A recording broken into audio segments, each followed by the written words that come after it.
going on, guys? It's your boy. Welcome back to another video. So today we're going to be continuing on with my little answering 3,000 questions series that I have going on here. I think we're officially like 60 questions in. For people who do not know, I got this book at Target recently, and it's 3,000 questions. You open up each page, and they'll have 15 questions on both sides. And this series here is just me opening up to a random page, answering 15 questions, and just kind of introducing myself a little bit day by day, because I've always wanted to do one of these little prompt books, and I'm finally getting around to doing it. So we open up to a random page. The questions that I'm going to be answering are 2041 through 2055. Let's go ahead and do this. Okay, so the first question is, what do you think is the ugliest car model ever created? This is a very tough one, but I think that the PT Cruiser has got to be up there. One time, one of my friends said that my car looked like a PT Cruiser, and I actually wanted to like shoot them, because that's terrible. PT Cruisers are not pretty cars. I'm gonna put a picture up if you guys don't know what a PT Cruiser is. It's a weird looking car. What would be the coolest design for a birthday cake? This is a very basic answer, but I love the ones for like 25th birthdays where it's like, what's funnier than 24? And then it's 25 and it's just Patrick and SpongeBob laughing at each other. So that one's great. How do you feel about plastic surgery? Don't do it. It's never worth it. It's an ungodly amount of money, and it is definitely money that could be used in other ways to, potentially do other things. I obviously don't know a lot about plastic surgery, but I just feel like it's a waste of money for the most part. So that's my personal opinions on it. Obviously, if you feel like you're not attractive and you want to get plastic surgery, if you have the money for it, I guess you do you, boo. But me personally, I will never see the appeal of it. Next one, what is the most outrageous question you've ever been asked by anybody? I don't know if I've ever actually been given an outrageous question. This one is kind of funny, though. Every single time that me and my girlfriend go and hang out with our, like, friend group or whatever, we'll always get asked when we're either moving in together or when we're getting married or if we're thinking about having kids and stuff like that. Me and my girlfriend are both 19. We're a little young to be doing each of those things. But that being said, the moving in together question kind of makes sense, because, like, had we lived in the same area, we probably would have potentially moved in together, because we would probably be able to afford it. But, like, I live, what's it called, in Florida. She lives in Maine for the majority of the year because she's in college. So, like, I'm probably going to say that that's the most outrageous questions I get asked. Do you think chivalry is dead? I'm going to say absolutely not. And then it also says, and should it be dead? Chivalry just means, like, basic acts of kindness and, like, kind of like being respectful for people. Like, chivalry could be something as simple as, like, holding the door open for people behind you. I definitely don't think chivalry is something that should be dead. That's weird. What food item do you no longer allow yourself to eat? I don't think I have an answer for that, because I eat pretty much everything. I will say this, I am not a fan, and this is not even answering the question. This is completely diverting the question and answering something else. But I'm going to say cotton candy, because I'm not a fan of cotton candy.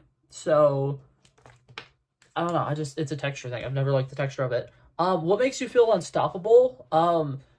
The song Underdog by Connor Price is currently my answer to that. Connor Price is a rapper who makes a lot of music. He's, like, kind of famous on TikTok now, because he usually, when he makes his songs, he'll, like, post, like, a skit video with it where it's, like, him and his producer guy, and they're both played by him or whatever. And they're fun videos, and I just absolutely love his song. So he has a song called Underdog that I've been listening to a lot right now, which I absolutely love. Okay. Do you think it is better to be an only child or to have siblings? I feel like I only have met one person my entire life who was an only child, and he was relatively well off for himself, but I also think that it helps that he had, like, a very, like, good bond with both of his parents. I know other people who are only children who don't really have that same bond with their parents, and it can create a lot of, like, social issues with them not being able to make friends as easily because they don't know how to interact with people their own age. I think that having siblings is probably significantly better, because anytime I ever need advice and stuff like that, I can go to my sisters and get advice from them. Anytime I'm ever in a pickle and I potentially need help to get out of a certain situation, I can call up some of my sisters, and, like, each of them are good for different things depending on, what I'm stuck with. But there's definitely been situations where I feel like if I didn't have siblings, I would have been screwed. Like, there was one time I needed a ride at 2 o'clock in the morning, and I definitely couldn't call my parents then. So I was able to call one of my sisters, and it wasn't a problem anymore. But what's it called? That would have sucked if I was an only child and I had to figure that out on my own. How good are you at giving directions? absolutely terrible. I work at Target, and there are so many times where like a customer will come up to me and ask me where something is, and I know the exact location and I know it like the back of my hand, but I suck at telling them where it is. So I'm like 9 times out of 10 basically have to like walk them to the aisle that it's in. Or they're probably never finding it because I'll be like, you go here, you do this, you do a left turn, then you do a right turn, then after that you're gonna want to go around, and it's gonna be at the top of the aisle, hanging up on a little thingy, and like I always feel like 9 times out of 10 I give people directions, they get lost because I suck at simplifying directions. I think that when you give directions to somebody, you got to give them like 3 list thing. You got to be like, do this, do this, do this, and that's it. But I always typically will say way more stuff than I need to, and it's probably very, very confusing. What do you doubt more than anything? Myself. No, I actually don't have a good answer for this because for the most part, oh, you know what?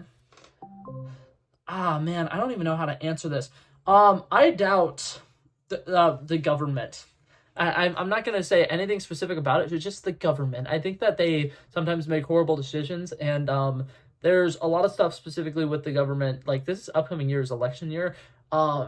There's always like sketchy shit going on. So I'm just going to say the government, and I'm not going to elaborate because yes. What is the craziest thing you'd do in a limo?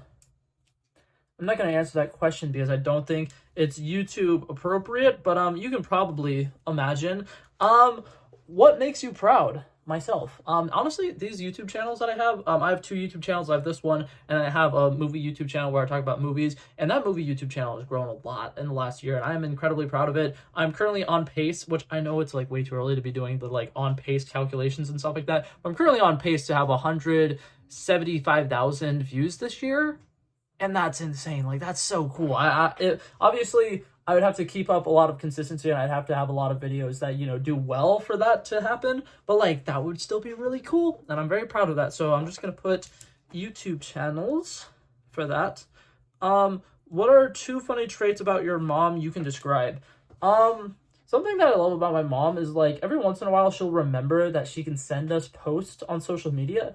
And so for, like, a 3-day span, she will send us about like 20 posts, and it's hilarious because none of them ever have anything to do with anybody. And I also think it's funny that she will send the same post to like each of my siblings individually and then have a message under it that is meant to go to just one of my siblings, and she just sends it to all of us. And it's hilarious that she does that. And then another thing that I think is very interesting, my mom is a very short white woman, and she can rap relatively well. Like, it's actually a little scary. Back when she was younger, she was a huge fan of LL Cool J, and there's a specific song that she used to rap all the time, and it blows my mind every time because I'm like, you would not expect it from this woman at all, but she is great at rapping. Have you ever won anything? If so, what? Not a win, but it was a 2nd place victory, and the prize for 2nd place was significantly better than the prize for 1st place. Actually, I don't remember if that's true, but basically, a couple of years ago, I want to say it was like 2017 or something like that. That's not a couple of years ago anymore.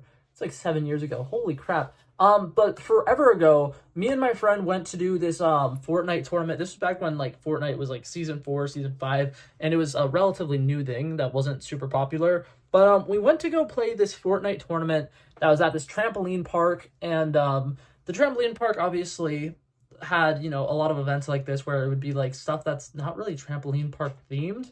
But this Fortnite tournament didn't have a huge, like, what's it called, show out. Like, not a lot of people came out to come do it. So it was just me, my friend who brought me to this place or whatever, and then like 5 or 6 other people.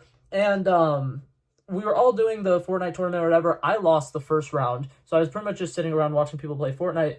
And people who worked at the trampoline shop came in, and they were like, hey, since you guys paid for this tournament and it doesn't have as big of a like show out and it's not going to be as entertaining as it was supposed to be, we also have a taco eating contest that we're going to be doing in a little bit. If any of you guys want to join that, it's not going to be any additional fees because we already paid for this tournament or whatever. And I was like, well, me and my friend had gotten McDonald's right before we went to the trampoline park. I was like, I'm not going to do it. It doesn't sound worth it to me. But then at the same time, I'm like, free tacos. Even if I don't win, I'm getting tacos for free. And the competition wasn't necessarily like what's it called? Who could? Well, no, it was. Okay, I don't know what I'm saying. But basically, the competition was whoever can eat 10 tacos the fastest wins. And I was like, you know what? Sounds like fun. I get free tacos. Let's do it. Not expecting to win or anything like that. And I knew nothing about it because, like I said, I was there for the Fortnite tournament. I was not there for the taco eating contest. And apparently, the taco eating contest was a huge thing. The winner got a PlayStation 4. This was before the PlayStation 5 came out, so that was a big deal. The second place person got a giant inflatable Pegasus that sits what's it called, like 12 people. Really, really cool, like, water raft thing. And then the person who came in third gets to jump at the trampoline park for free for a year or something like that, right?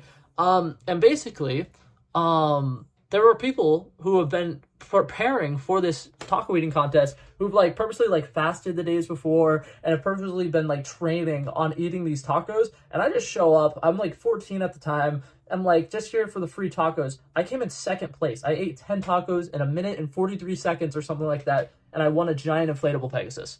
And it was the coolest thing ever. And I'm sorry it took me forever to say that story because it should not have taken me that long. But it was so fun. And it was great. And I just remember one of the people trying to, they were going to give me like $50 for the Pegasus or something like that. It was a $700 giant inflatable raft. It was not a cheap thing. And what's it called? It arguably was a better prize than the first place prize. Because if you talk about like the money wise, the PlayStation at the time was probably about $400, which is still huge. And then my thing was about $670 or something like that, which was awesome. But yeah, that was that. And then last question, do you root for the underdog? And then if so, which one from literature is your favorite? I do definitely root for the underdogs, and especially like in sporting events and stuff like that. My favorite is when there are teams in the playoffs who weren't projected to make the playoffs, and then they somehow make a like late run and win a couple of games in the playoffs. Those are always fun. But from literature, I don't think I can think of any from books because I'm trying to think of some from like comic books specifically, but like my mind is blanking incredibly hard. So I'm just gonna leave the answer at yes. I root for the underdogs. And yeah, so that was pretty much it for this video, guys. Thank you guys so much for coming by and checking it out. I love and appreciate you guys so much for watching. If you liked it, feel free to like and subscribe, and I'll hopefully see you guys in the next one. Peace out. Bow, bow, bow.